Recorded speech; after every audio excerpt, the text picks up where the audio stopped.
10장 1절을 보시면 예수께서 그의 12제자를 부르사 더러운 귀신을 쫓아내며 모든 병과 모든 약한 것을 고치는 권능을 주시니라 이렇게 시작하잖아요.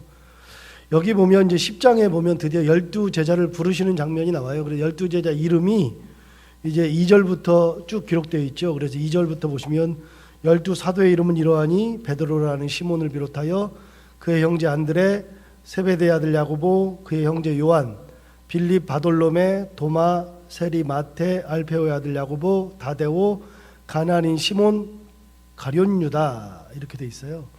참고로 여러분 그 제자들 중에 이름이 같은 사람들이 있어요. 누가 이름이 같냐면 야고보라는 이름이 같거든요. 야고보라는 이름이 둘이 나와요. 그래서 2절을 보시면 2절 뒤쪽에 세베대의 아들 야고보 이렇게 나오죠. 세베대의 아들 야고보 이렇게 나오고 3절도 보시면 빌립과 바돌로메, 도마와 세리, 마테, 그 다음에 알페오의 아들 야고보 해서 야고보라는 사람이 둘이 나온 것을 구분하기 위해서 아버지 이름을 써줬어요. 그래서 세베대의 아들인 야고보, 그 세베대의 아들이 요한과 형제죠. 그 다음에 알페오의 아들도 있어요. 그래서 알페오의 아들 야고보, 그 야고보가 똑같고요. 그 다음에 4절 보시면 가나안인 시몬이라고 하는 사람이 나오잖아요. 근데 왜 가나안인 시몬이라고 했을까요? 여러분 시몬이라고 하면 되지 않겠어요? 다른 사람들은 뭐 빌립, 바돌로메 막 그랬으니까 그냥 시몬이라고 하면 되잖아요. 나중에 이제 그 16장 넘어가면 제가 말씀을 드리긴 할 텐데 시몬이라는 사람도 구분을 해줘야 됐어요. 왜냐하면 원래 베드로의 이름은 베드로가 아니라 뭐예요? 시몬이에요. 요한의 아들 시몬이죠. 요한의 아들. 원래 베드로의 이름은 요한의 아들 시몬. 그런데 시몬인데 예수님께서 마태복음 16장에서 베드로가 예수님 보고 주는 그리스도이시요 살아계신 하나님의 아들입니다 그랬더니 내 이름을 지금부터 반석이라 하리라 그랬는데 반석이라는 말 자체가 페트라거든요. 페트라기 때문에 거기서 나온 단어가 이름이 베드로라고 하는 이름이 나오죠. 그래서 베드로라는 이름은요 원래 아버지한테 받은 이름이 아니라 예수님께 받은 이름이 베드로죠. 그리고 원래 이름은 시몬이고요. 그 시몬은 누구의 아들이냐? 요한의 아들. 그래서 요한복음에 보면 요한의 아들 시몬아 내가 다른 사람보다 나를 더 사랑하느냐 물어보잖아요. 거기서는 베드로야라고 물어보지 않거든요. 그런데 그 뒤에 해석하기를 베드로가 뭐 심히 근심했다, 베드로가 뭐 했다 이렇게 나오지만 예수님이 부르실 때는 뭐라 그러냐면 요한의 아들 시몬아 이렇게 부르시죠. 그러니까 그 베드로의 원래 이름은 시몬이에요. 그러니까 여기 4절에 보시면 4절에 나오는 시몬을 가나안인 시몬이라고 해서 이 사람을 구분해 줬어요. 12제자 중에. 같은 이름이 둘이 있죠. 그리고 야고보와 시몬이 같은 이름이어가지고 야고보를 구분할 때는 세베대의 아들 야고보, 알페오의 아들 야고보. 시몬도 둘인데 시몬을 둘이 쓸 필요가 없던 게 예수님한테 베드로라는 이름을 받았으니까 베드로라고 했지만 사람들이 베드로라고 하는 이름보다도 당시에는 시몬이라는 사람을 더 잘 알죠. 그래서 시몬, 그래서 우리가 흔히 얘기할 때 시몬 베드로 이렇게 얘기하잖아요. 그러면 이름을 합한 거예요. 시몬 베드로라는 것은 원래는 시몬. 그래서 이름을 이렇게 구분하기 위해서 가나안인 시몬 이렇게 해서 구분을 해줬죠. 자, 어찌되었든지 간에 12제자를 불렀어요. 드디어 12제자를 불렀는데 4장에서 베드로와 안드레 그리고 세베대의 아들 야고보와 요한을 부르는 장면이 나왔고 어제는 그 세관에 앉아있던 세리 마테를 부르는 장면이 나왔죠. 그러니까 5명에 대해서는 이 사람들의 출처가 나와 있어요. 그런데 그 나머지 사람들은 사실 잘 몰라요. 모르지만 이런 사람들을 부르셨다는 건데 예수님께서 제자를 부르셔서 어떻게 하시느냐. 자, 1절을 다시 볼까요?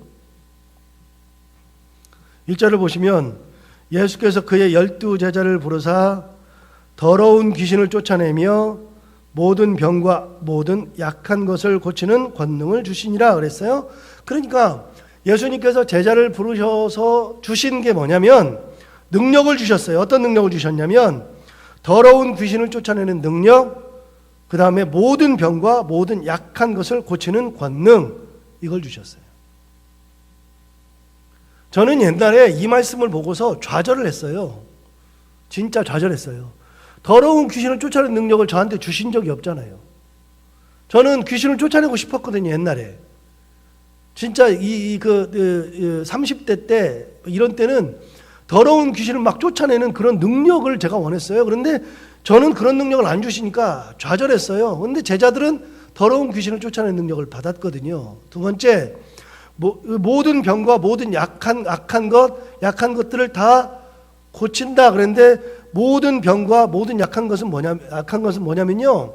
모든 병이라고 하는 것은 영어로 보면 disease인데, disease는 질병이에요. 아주 큰 병. 그 다음에 약한 것은 sickness니까 잠시 아팠다가 괜찮은 거. 예를 들어서 감기, 뭐 이런 것들 있죠. 조금만 기다리면 낫는 것들, 그걸 약한 것이라고 얘기했어요. 우리는 이렇게 번역을 했지만 영어 성경을 보면 큰 질병을 가진 사람과 또 질병은 아니라고 하더라도 뭐 약간 아픈 사람들을 고칠 수 있는 능력을 주셨다. 이게 한동안 저는 굉장히 힘들었어요. 그런데 저뿐만이 아니라 모든 목회자들이 다 똑같죠. 이걸 받은 목사님들은 거의 없어요. 근데 왜 안 주실까? 그걸 가지고 고민을 십수년간 했어요. 왜 나는 안 주실까? 나도 받아서 이렇게 하고 싶은데. 그런데 아무리 그래도 주질 않아요. 왜 안 주실까요? 그러면 제가 말씀을 전하면서 예를 들어드린 적이 있어요. 제가 안양에 있을 때, 그때 IMF가 있었을 때에 IMF가 오니까 모든 성도들이 다 먹고 살기가 힘들어지는 거예요. 갑자기, 어느 날 갑자기. 심리적으로도 힘들고 실제로 돈도 없고 그래가지고서 아무것도 없어가지고서 그러고 있을 때 한 여자 집사가 애를 낳는데, 둘째를 낳는데, 둘째가 우리 큰아이랑 동갑이에요. 그런데 그 둘째를 낳는데 그 둘째가 희귀한 질병을 가지고 태어났어요. 희귀한 질병을 가지고 태어나가지고 맨날 울고 기도하고 저한테 목사님 기도해 주세요. 그러면서 맨날 부탁하고, 저도 새벽마다 기도하고 그렇게 하는데, 어느 날 제가 성경을 보다가 이 가슴에 딱 치는 게 있어서 그분한테 신방을 갔어요. 신방을 가가지고 제가 성경 보던 데를 딱 펴놓고 말씀을 같이 읽고 나서 뭐라 그러냐면, 설교를 하면서 집사님 걱정하지 마세요. 하나님이 얘 고쳐준대요 그랬거든요. 그런데 놀랍게 걔가 나아버렸어요. 병원과 상관이 없이. 그러니까 그분은 저한테 굉장히 고맙게 생각해요. 그것 때문에라도. 근데 저는 그게 제가 능력이 있어서 그런 게 아니고요. 말씀 읽다가 확신이 들어서 이야기한 것 뿐이죠. 선포한 것 뿐이죠. 근데 그게 문제가 아니고요. 그 다음에 남편이 갑자기 실직을 해가지고 먹고 살 게 없는데, 실직한 게 아니지.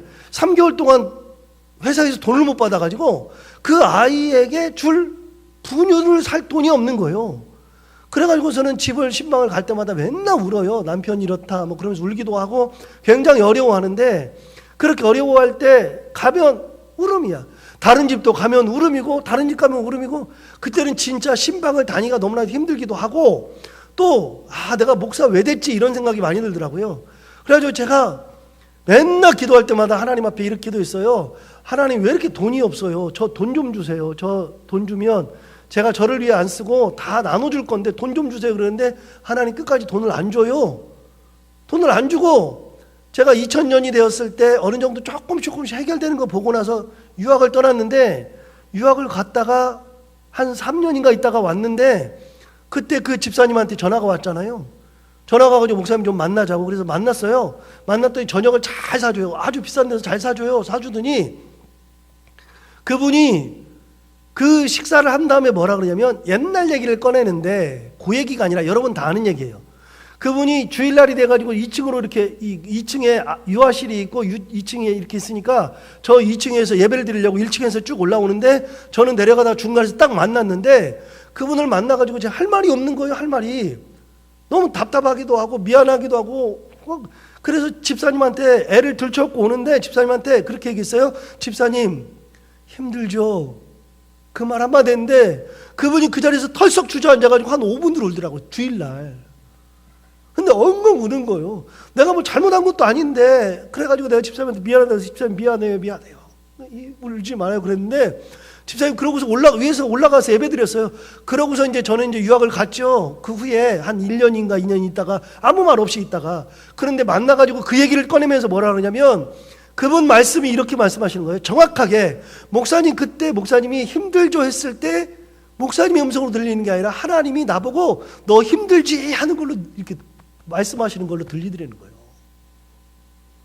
그래서 그때 그게 하나님이 내가 힘드는 것을 아시는구나. 하나님이 나를 힘드니까 이렇게 말씀하시는구나를 깨닫고 난 다음에 얼마나 그게 막 그런지 막 멍멍 울었는데 그 이후로 마음의 상처가 치유되고 남편이 그걸 지나면서 더 좋은 회사를 들어가 가지고 남편이 이사가 됐다는 거예요. 수입이 엄청나게 좋아졌대요. 그분이 누구냐면 우리 교회 증축허가 받아주신 분이에요. 그 안 되는 거를 밀어붙여가지고 증축허가를 받아낸 분이 그 남편이에요. 건축사무소에 있는 분인데 우리나라 3대 건축사무소의 이사예요. 이사. 제가 그 얘기를 들으면서 모든 의문이 다 해결됐어요. 뭘 해결됐느냐? 아, 목사는 돈으로 해결하는 사람이 아니구나.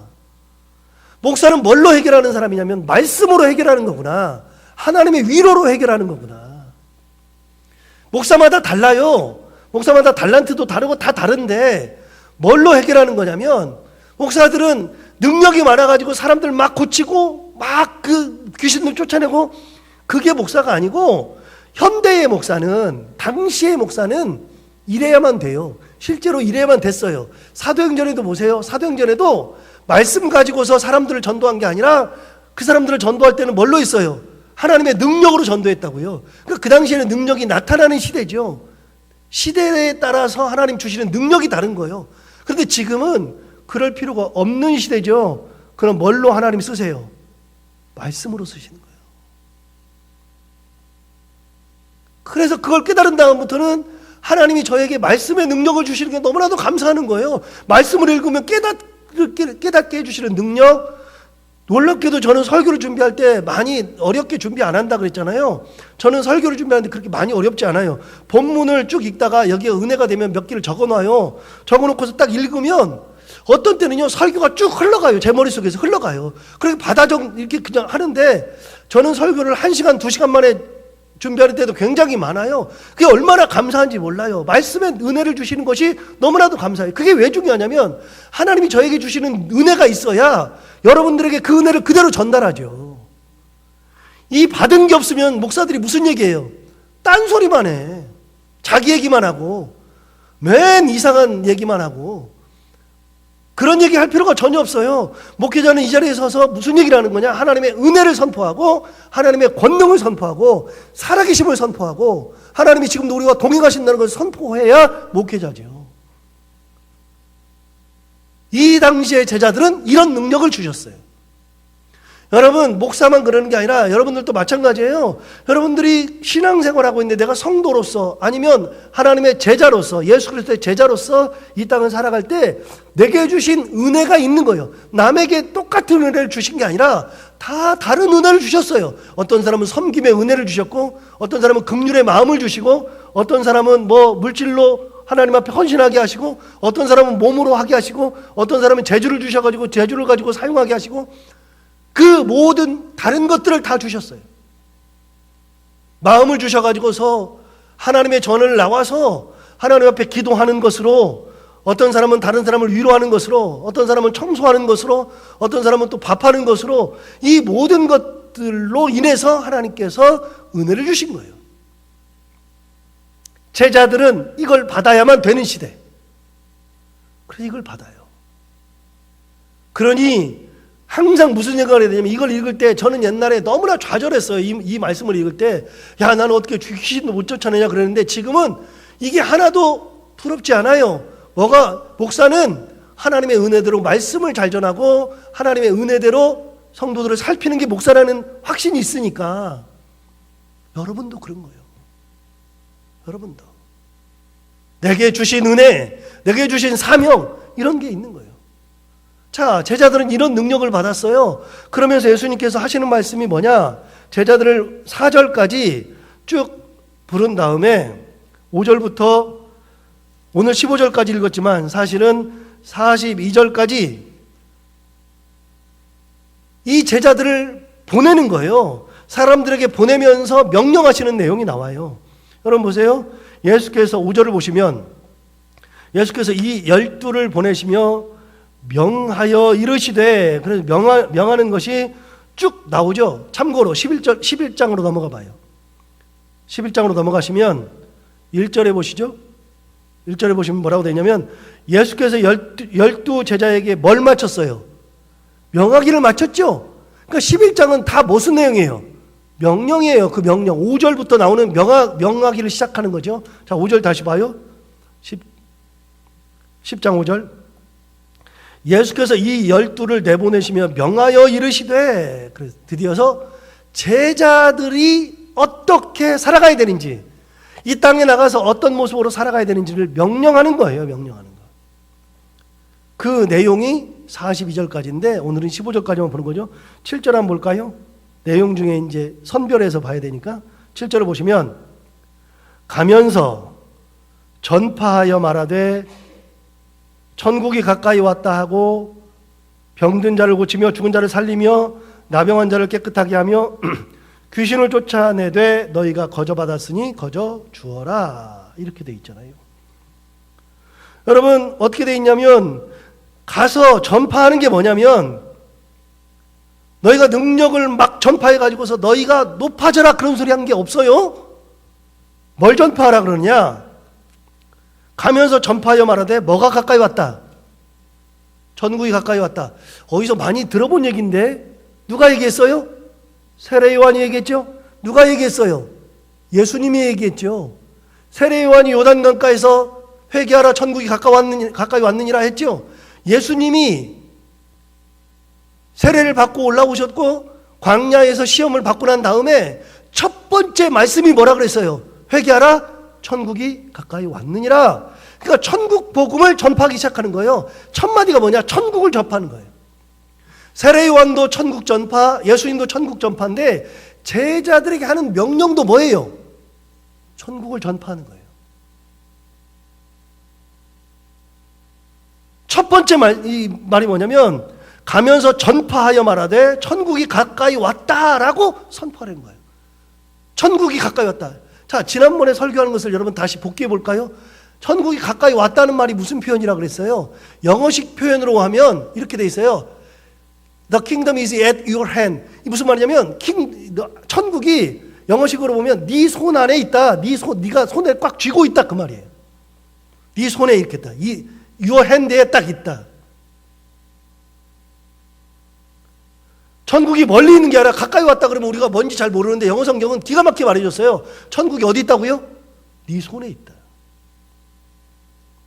천국이 손에 있다는 것은 뭐예요? 천국이라고 하는 것은 옛날에 제가 예언서 할 때도 말씀드렸는데 천국이 뭐예요? 천국은 하나님이 계시는 곳이 천국이에요. 우리가 죽어서 천국을 간다 그러는데 천국은 뭐예요? 하나님이 계시는 곳이 천국이에요. 그러면 교회도 천국을 이룰 수 있죠. 어떻게 하면? 하나님이 계시면. 가정 천국을 이룰 수 있죠. 어떻게 하면요? 가정에 하나님이 계시면 내 안에 천국이 이루어질 수 있죠. 어떻게 되면요? 하나님이 내 안에 계시면 천국이 내 손 안에 있는 거예요. 가장 중요한 거, 병 고침도 중요하고 귀신 쫓아내는 것도 중요하고 뭐 다 중요한데 가장 중요한 것은 내가 천국의 은혜를 받고 살아가는 거예요. 내 안에 천국이 있어야 되는 거예요. 내 안에. 천국이 없는 사람들은 귀신을 쫓아내면서도 항상 불안하고 항상 괴롭고 힘들어요. 우리 MGC 갈 때 왔던 분 중에 설교하셨던 강학종 목사님 기억나요? 말이 조금 어눌하고 그분이 머리가 진짜 똑똑한데 제주도에 5살 때 신문에 나왔던 분이에요. 그분이 이 천재로 지금도 만나보면 천재예요. 근데 그분이 강학종 목사님 그분이 한 10년 전에 신유연세를 받았잖아요. 그래가지고서는 신유연세를 받아가지고 제가 그래서 가서 봤잖아요. 신유연세 하는 걸. 근데 신유연세를 받아가지고 그분이 막 이렇게 사역을 했는데 전국에서 사람들이 다 몰려왔어요, 당시에. 그런데 그걸 하면서 막 그랬는데 지금은 신유 연사를 안 해요. 목사님, 제가 지난번에 물어봤잖아요. 목사님 왜 요즘은 신유 안 해요? 그랬더니 나 없어졌어. 솔직히 말해봐요. 없어졌어요? 아니면 안 하는 거예요? 그랬더니 안 하기도 하고 없어지기도 했어. 그러더라고요. 그래서 목사님 지금이 좋아요? 그때가 좋아요? 그랬더니 그분 뭐라 그러냐면 지금이 좋대. 지금이. 목사는 그거 해봐야 별로 좋은 게 없대요. 이게 정상적인 게 아니라니까, 그분은. 그거 하면서도 항상 힘들고, 이거 그만해야지 맨날 그런 생각했대. 그런데 여러분, 능력을 행하는 것이 좋은 게 아니라 내 마음에서 뭘 이루어야 된다고요? 천국이 있어야 된다고요. 하나님의 은혜가 있어야 된다고요. 교회에 와가지고 교회에서 일하는 게 교회가 아니라 그랬잖아요. 교회는 뭐 하는 곳이라 그랬어요? 하나님의 말씀을 듣는 곳, 하나님의 은혜를 나누는 곳. 그러니까 교회는 뭐가 있어야 돼요? 하나님이 계셔야 돼요. 하나님. 사람들 소리만 들리면 안 된다 그랬잖아요. 천국이 가까이 있어요. 너희 손안에 천국이 있다 그 말이에요. 첫 번째 외치는 음성이 뭐냐? 세례 요한의 첫 번째 음성, 천국이 가까이 왔느니라. 예수님의 첫 번째 음성, 천국이 가까이 왔느니라. 제자들에게 해주는 첫 번째 말이 뭐예요? 어디를 가든지 뭐부터 전파해라? 천국을 전파해라. 천국. 자, 7절부터 다시 봐요. 가면서 전파하여 말하되 천국이 가까이 왔다 하고 병든 자를 고치며 죽은 자를 살리며 나병한 자를 깨끗하게 하며 귀신을 쫓아내되, 그 다음이 중요한 말이에요. 여러분, 앞부분이 중요한 것이 아니라 뒤가 중요한 거예요. 앞부분에 병든 자를 고치고 죽은 자를 살리고 나병한 자를 깨끗하게 하고 귀신을 쫓아내고, 대단하죠. 그런데 그렇게 하되 너희가 뭐라고요? 거저 받았으니 뭐 하라고요? 거저 주라고요. 무슨 말이에요? 네가 행하는 그 능력은 네 것이 아니다 말이에요. 누가 줬다는 거예요? 하나님이 주셨다는 거예요. 여러분, 그러니까 우리는 무슨 의식을 항상 가지고 있어야 되냐면, 내가 가지고 있는 능력은 거저 받은 거예요. 거저 받은 거. 하나님으로부터 거저 받은 능력이에요. 거저 받았으니 거저 주라. 네 거 아니다. 네 거 아니다. 그러니 목사가 옛날에 뭐 능력을 많이 행하고 막 사람들이 막 모여들고 막 그러면은 다 타락했어요. 누가 타락했어요? 박태선이 대표적으로 타락했잖아요. 제가 이게 한국 교회사를 읽어보면서 박태선에 대해서 많은 기록을 봤는데, 그 전도관 했던 그 신앙촌 만들었던 박태선에 대한 기록을 봤는데, 박태선에 대한 기록 중에 많은 기록이 뭐냐? 한국 교회에서 전무후무한 가장 많은 능력을 행했던 사람이 박태선이라는 거예요. 여러분, 어떻게 됐어요? 타락해요. 왜 타락할까요? 하나님이 나타나지 않으니까, 자기가 나타나니까 타락하는 거예요. 내가 하나님 자리를 대신 차지하면 100% 이단의 길로 가요. 100%. 목회자는 성도들에게 사랑을 받는 존재지 추앙받는 존재는 아니에요. 절대로 그러면 안 돼요. 성도들이 목회자를 사랑하고 존중해주고 존경해주는 것까지는 맞는데, 추앙해주는 존재가 되면 그 교회는 타락하기 딱 맞아요. 그런 자리에 가면 안 되거든요. 뭐라 그랬어요? 거저 받았으니 거저 주어라. 병 고치는 것 진짜 대단하잖아요. 귀신 내쫓는 거 진짜 대단하잖아요. 그럼 병 고친 다음에 누가 드러나야 돼요?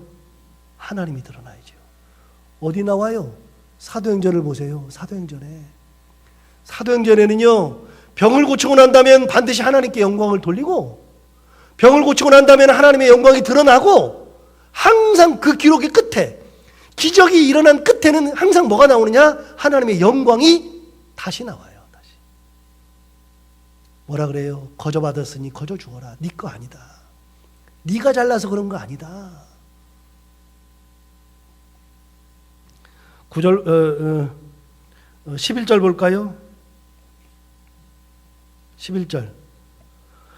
어떤 성이나 마을에 들어가든지 그 중에 한 자를 찾아내어 너희가 떠나기까지 거기서 머물라. 또 그 집에 들어가면서 뭘 빌어주라고요?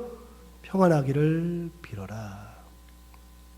그 집이 이에 합당하면 너희 빈 평안이 거기 임할 것이요, 만일 합당하지 아니하면 그 평안이 너희에게 돌아올 것이니라. 이거 우리가 잘 아는 말씀 중에 하나거든요. 누구를 만나든지 어느 집에 가든지 뭘 빌어주라고요? 평안을 빌어주래요. 그러면 그 집이 합당하면 그 평안이 그 집에 가는 거고, 합당하지 않으면 누구한테 돌아와요? 나한테 다시 돌아온다. 자, 뒤집으면 안 돼요. 나한테 돌아올 걸 계산해서 평안을 빌어주는 게 아니고, 항상 나를 생각해서 하는 게 아니라 하나님의 마음으로 많은 사람들을 평안하게 해줄 줄 알아야 된다는 거예요. 많은 사람들을. 자, 다른 각도에 생각해 볼까요? 많은 사람들을 힘들게 하면 안 돼요. 괴롭게 하면 안 돼요. 마음 아프게 하면 안 돼요. 예수 믿는 사람들이 그러면 안 돼요. 예수 믿는 사람들은 사람들에게 평안을 줄 줄 알아야 돼요. 그게 누구 명령이에요? 예수 그리스도의 명령이니까. 그러면 그 평안이 그 집으로 가든지 아니면 합당하지 않으면 나한테 돌아오든지 돌아올 거예요. 이게 다 누구 명령이냐? 예수님의 명령이죠. 제자들에게 주신 명령이죠.